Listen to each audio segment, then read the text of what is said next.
Governo Lihusi Ministério Juventude e Desporto, Arte e Cultura decide Estádio Municipal Kairala Manatutu se utiliza para a abertura Liga Época Rua Nulo Resin Lima, além de halomos inauguração para Estádio Refere e Haloroncia Fulan Maio Tinane. Ministro Juventude e Desporto, Arte e Cultura, Nelo Isaac Sarmento, informação tune basicamente finalizne.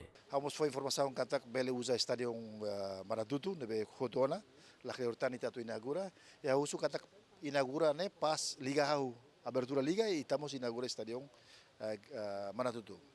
Terceiro, estádio Gleno preparados baida né. E depois a possibilidade ituan academia futebol bekormo se usa ba liga, mas laos loror usa. Lorong ida, kasama ida sama rua bele usa academia futebol. Também mau precisa hare ser ne horário, ser se apresenta horário de liga. Por nem itahare condições de infraestrutura bem para usa Bahia jogo liga futebol nerasi tanto primeira divisão segunda divisão. Pronto, ainda nem mais explica para ser entende e está espera que agora não liga começa a ter serviço a muito clube sira para informação né sira informado ou sira preparado para participar da liga futebol tinaen 2025-2026. E não temos a cara que o oportunidade de explicar para a liga o FFDL kata Estádio Municipal de Tisiracubele usa a liga, também preparação para jogo CPLP.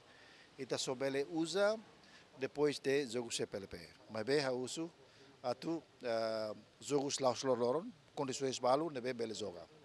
Foi informação de Basira. Estádio refere a construção e tinan rihung rua sanulu resinen nebe antes ne a construção e tinan kotuk liuba constrói husi companhia balon. David Gonçalves, Gemen.